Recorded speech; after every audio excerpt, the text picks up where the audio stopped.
All right, friends, I know technically I should be like posting the review for A Silent Voice, but today I have to make time to share about this manga because it is officially on the list of I must read it as soon as it arrives. It is so very, very good.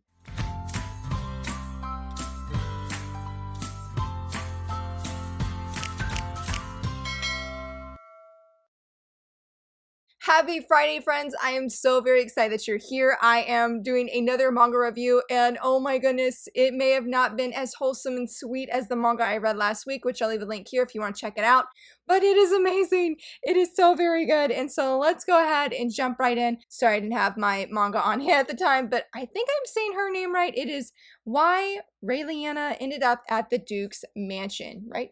Yeah, at the Duke's Mansion. Look at this strong cover, love. This is a manhwa. Hopefully I'm saying that right as well. I don't typically read a lot of them, not because I'm not interested. I am definitely interested because, you know, they're full colored and I am a junkie for full colored manga, but these are more on the expensive side. They're like $20 a volume. So they're pretty pricey, but so well worth the price. This is a prime example, and I must do a huge shout out to the shoujo josei community. I mean, I was already interested in this manga when I first heard about it, but then they were talking about how there was going to be an anime, and I'm like, oh yeah, we are going to jump on this hype train way before that anime because I feel like in typical fashion, I'm blanking on any anime coming to mind, but it's like the manga may be popular, but then the anime comes out and you just can't find the volumes anywhere. So anywhere. So I'm like, I am avoiding that whole thing and I'm gonna pick it up. I actually canceled I did a Right Stuff order and it just wasn't coming. And I was like, you know what, we're just gonna go to Amazon and get it. And it's here. I absolutely love it. Oh my goodness. Even the back has this nice cleanness and the story is so shiny. But in case if you're not familiar with this story, this is an isekai manga and our main girl here, she originally was in the real world, I guess however you want to say that, and she is a struggling college student. She's trying to get a job, she can't find one, and then this mysterious person comes up to her and tells her something and she feels very happy, but then he pushes her off and she dies. And so suddenly she is in this world of the novel that she had read. Interesting enough, she's not the villainess, which originally I think I thought that she was, but no, she is a side character, but she is supposed to get killed by her fiance, at least according to the novel storyline. And so rather than accept that fate and die by the hands of her fiance, she tries to make a plan to break the engagement with her fiance. And part of that is if she's like, if I can find a man that has a stronger, wealthier status than him, then she's like, I'll be okay, because that was part of what her fiance was doing is when she was trying to break ties. I mean, he's like, you can't break ties with me. Like, there's too much in this. Who are you going to find more powerful than me? Enter our Duke right here, Noah, who is definitely much more powerful than her fiance because he is the Duke, and there's a lot of other elements that I will not necessarily go into, but talk about a little bit, at least touch on.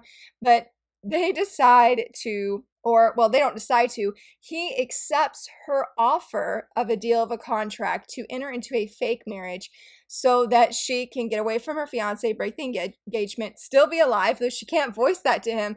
And he's got some other things up his sleeve, but we really don't know what they are. And so the Duke's an interesting character because he comes across as pretty kind-hearted, but as she gets to know him, just in her dealings alone in the beginning, she finds that he has a fairly cold heart, and she starts to question, did she make the right decision by breaking up with her fiance and being in this fake marriage with him?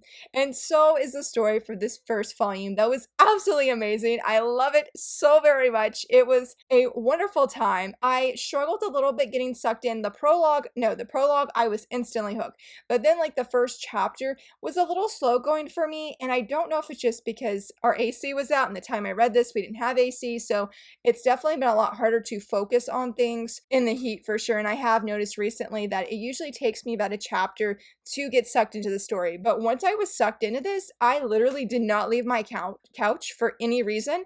I just binge read it. And it was so much more funnier than I expected.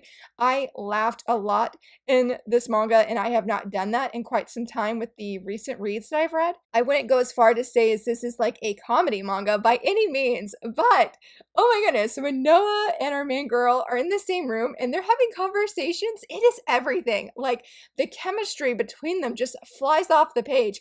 Even if it's not necessarily romantic right now, they really do have an excellent chemistry together. And just, oh my goodness, she would probably not like me saying so, but whenever Noah is on page, I mean, things are so much better and they're a lot funnier. I love the cleverness, the snark, and Raeliana, she is very strategic. There we go. And I just love how she's always trying to think one step ahead and she really thinks through her actions. And I just really appreciate that about her because yes, she in this case may need a man to help her get off her engagement, but she's definitely like not a damsel in distress by any means. She is doing everything she can to provide for herself and stand on her own 2 feet. And I just really appreciate that about her. Though I felt bad that like maybe not felt bad. I guess I was gonna say something else, but I'm gonna change it. It was very humorous when she creates these strategies in her mind and she goes to implement them and they work. And she's like, it really was that simple. Like it really actually worked. And she is just surprised and she has like these funny expressions of like, oh my goodness, it actually worked. And one of the funny parts too is she goes to her library often and look at some of the books that she gets, how to write contracts for monkeys, and there's a few other things, and the librarian is like, what are you doing? Because I think she got one of like how to break up with your fiance, how to do something else, and it was just a very cute and funny part of the story. But I loved her expressions, yeah, of when she's like, oh my goodness, this actually worked. I'm so shocked. I mean, which why wouldn't it work? Because she's thinking very in-depthly about these things, and I love how she's able to keep sort of a cool facade, or I think it's how you say that. Goodness, it's too early in the morning to be thinking about how to say things. But she's like, just take a deep breath, stay calm, don't let them see, like there was like with the contract when they were doing the dealings, her and the Duke, she's like, just take a deep breath, don't let him think he has the upper hand. So I really do appreciate that about her, especially as the manga goes on and you get to the end.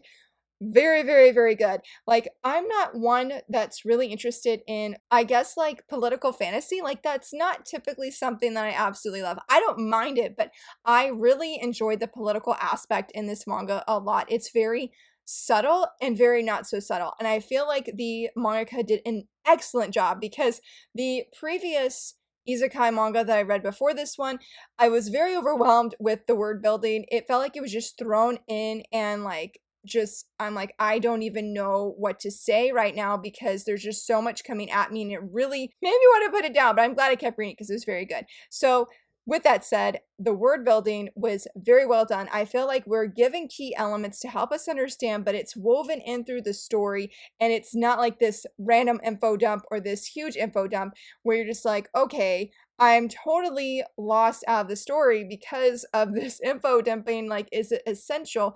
And the manga, I feel like, knows what essential elements we need in the story to really appreciate what is going on around our main character. Not only that, but we have not even seen all of the political aspect that is at play. Like, the more the manga went on, I feel like deeper we get into the politicalness, which makes sense because now our main girl is the fake fiance of our Duke. So she's seeing more things, she's learning more things, and oh, it was just really good. Like, I'm really excited to see those political aspects play out in the second volume. And I'm very surprised by that because of what I said. I'm not one for political fantasy. That's not a go-to for me. Again, I don't mind them, but I'm very, very curious of where things are going to go and how it is going to affect our main girl and their fake marriage and just what is going to happen. Now that I've gushed about that, let's talk about Noah. Now, typically, I am not one to say that characters are handsome, but he is a very handsome man in this manga,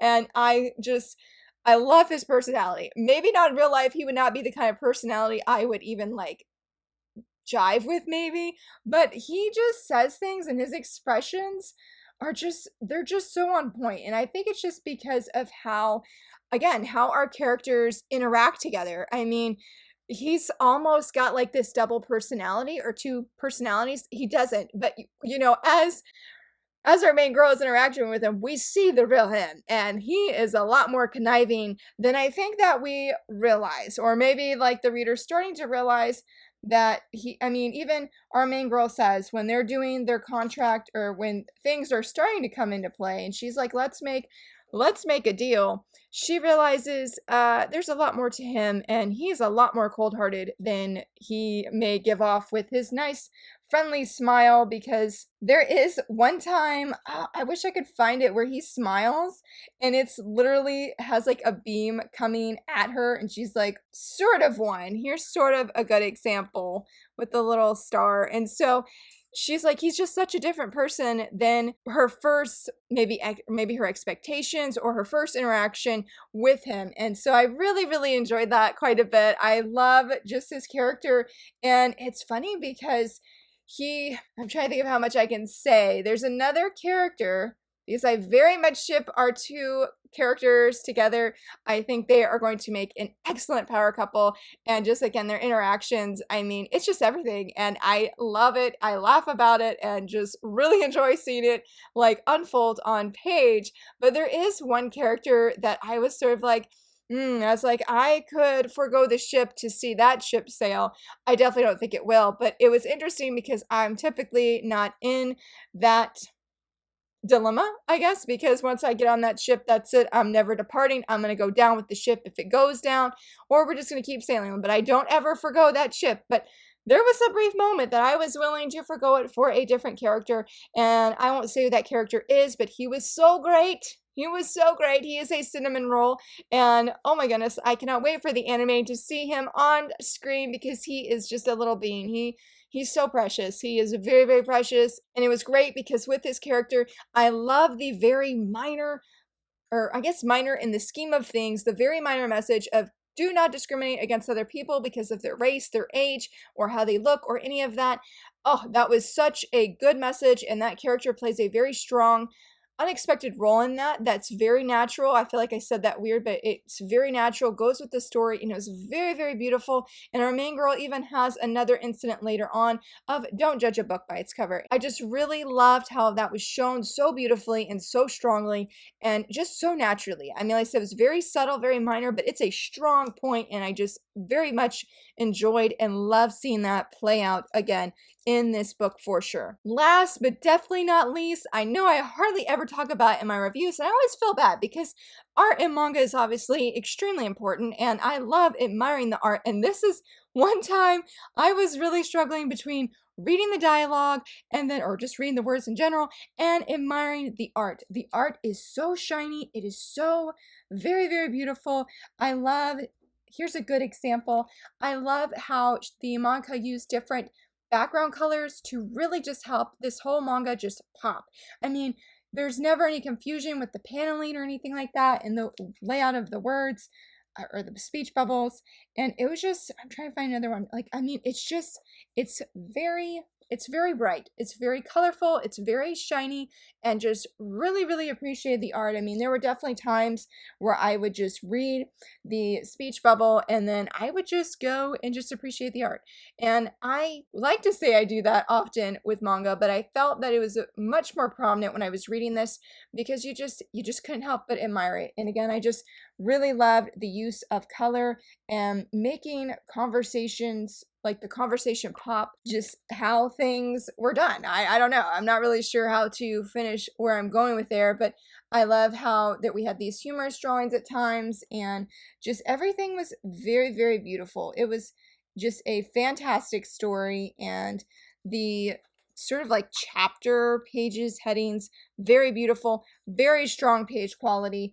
Just, I mean, it's just excellent. I mean, it's just, and I love this page right here. I love just how the text just pops. It's very beautiful, and the world building, like the whole world, is excellent. I'm very excited to learn more about it. And again, just there's these low-key mysteries that are interwoven with this story that I'm like, I want to see these solved, and I just want to see our couple get together. And there's just so many different fantastic elements that are going for this story that I am just so very excited to read volume 2. Again, like I said at the beginning, this is a manga that I'm like, as soon as it arrives, I must read it. I was very much blown away in my expectations for this story. I don't know if I had many expectations going in, but I love the art. I love the story. It is absolutely fantastic, and our characters are so great. They're snarky, they're clever, and I just love the humor that just goes off the page when they are together. I mean, it is just everything. So I would highly, very highly recommend this. I know it has an expensive price tag, but it is so very worth it. I mean, it is worth the hype, worth the excitement. I mean, I haven't actually seen a lot of hype for this manga, but there definitely needs to be. I mean, it is just so good. I cannot recommend it enough. I just absolutely loved it. I mean, it's just so very good. The art, the characters, the story, everything. Again, I cannot recommend this enough. It is excellent. I'm trying to think of who I'd recommend it to, and I'm just gonna say, everybody, go pick this up, go read it, come back here, tell me what you think, because I would love to hear from you, friends, and I would love to know, even if you haven't read this manga, do you enjoy reading isekai stories? If so, do you have a certain kind of isekai? Like, I love the villainous isekai stories. I would just love to hear from you, friends, and if you enjoyed this video, please give it a thumbs up and subscribe, and thank you so much for watching. Bye!